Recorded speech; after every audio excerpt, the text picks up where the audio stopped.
America के मौजूदा राष्ट्रपति डोनाल्ड ट्रंप जब चुनावी मैदान में थे, तब हिंदुस्तान समेत कई देश उनके आने की कामना कर रहे थे। और जब पूरी दुनिया ये देख रही थी कि डोनाल्ड ट्रंप व्हाइट हाउस में वापस आ रहे हैं, तो अमेरिका में जैसे ही ये संदेश दुनिया में फैलना शुरू हुआ, ठीक वैसे ही पाकिस्तान समेत कई ऐसे देश रहे जिन्होंने ट्रंप प्रशासन को अपने पाले में करने के लिए लॉबिंग शुरू कर दी।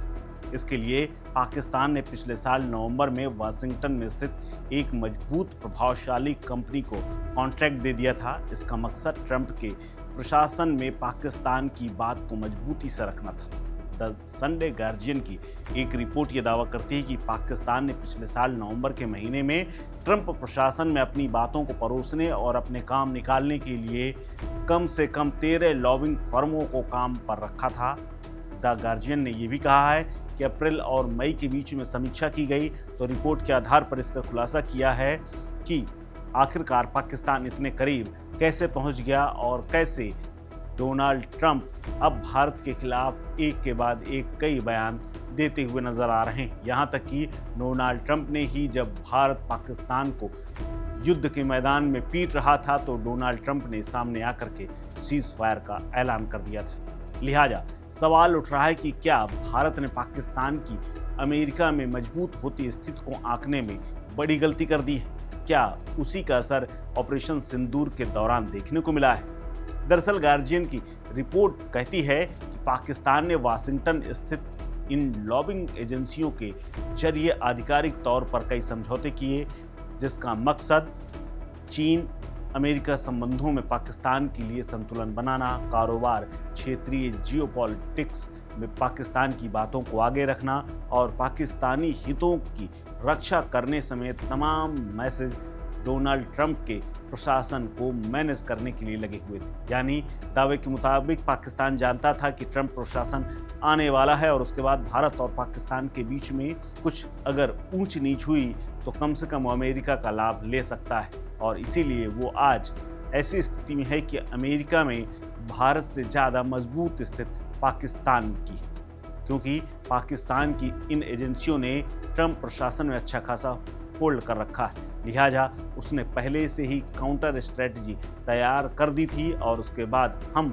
सिर्फ पूजा पाठ और ट्रंप के आने की कामना करते रहे, लेकिन असली काम पाकिस्तान ने कर दिया। ये सब कुछ द संडे गार्जियन की रिपोर्ट में आकलन और छापा गया है।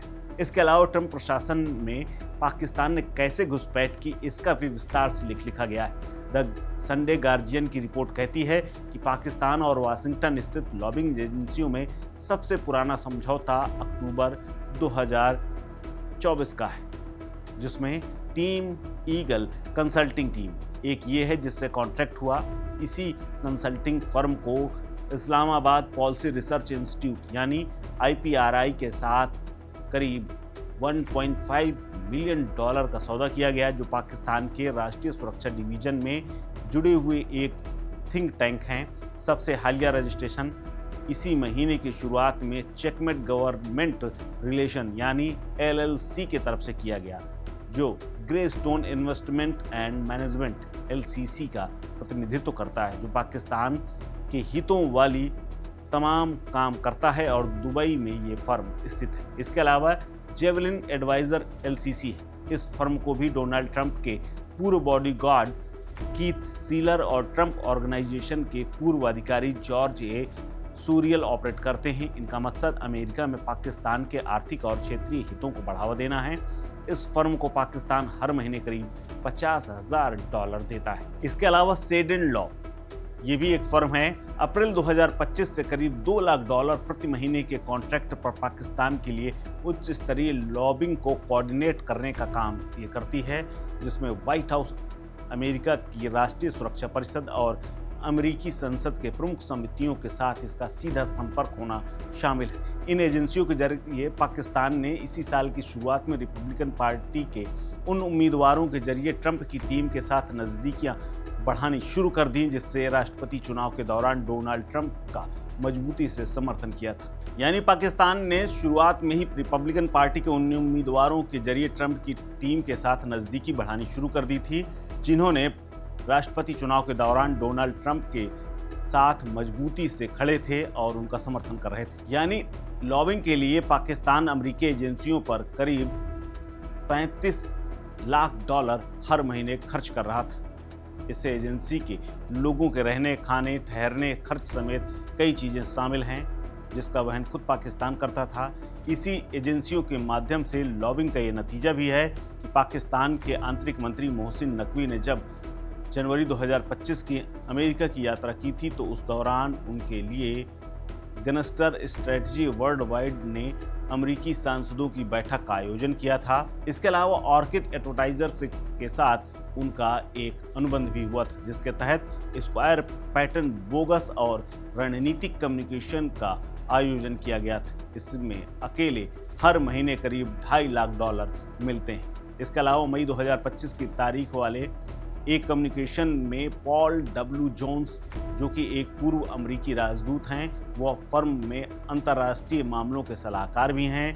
उन्होंने अमेरिकी विदेश विभाग में दक्षिण और मध्य एशियाई मामलों के ब्यूरो के लिए प्रधान उप सहायक सचिव एलिजाबेथ के होस्ट से संपर्क साधा था। इस दौरान पाकिस्तान के लिए उन्होंने जोरदार दलील दी थी। उन्होंने कहा था कि पाकिस्तान अमेरिका के साथ आतंकरोधी सहयोग के लिए अपनी प्रतिबद्धता को दोगुना करने के लिए तैयार है। पत्र में पाकिस्तान की तरफ से ISIS के AB गेट बॉम्बर को अमेरिका के हवाले करने का भी जिक्र किया गया था। इस पत्र में कहा गया था कि राष्ट्रपति ट्रंप ने मार्च 2025 में कांग्रेस के संयुक्त सत्र में अपने भाषण में इस सहायता के लिए पाकिस्तान को धन्यवाद दिया था। इसमें आगे कहा गया कि पाकिस्तान ISIS के खिलाफ अमेरिका के साथ ज़्यादा काम करने के लिए तैयार है और जहां तक अमेरिका में छोड़े गए अमेरिकी हथियारों को वापस पाने की मदद की भी पेशकश की थी। इतना ही नहीं, भारत के खिलाफ नैरेटिव का भी काम करता हुआ ये पाकिस्तान की एजेंसियां करती हैं। इसके अलावा ये एजेंसियां पाकिस्तान के पक्ष में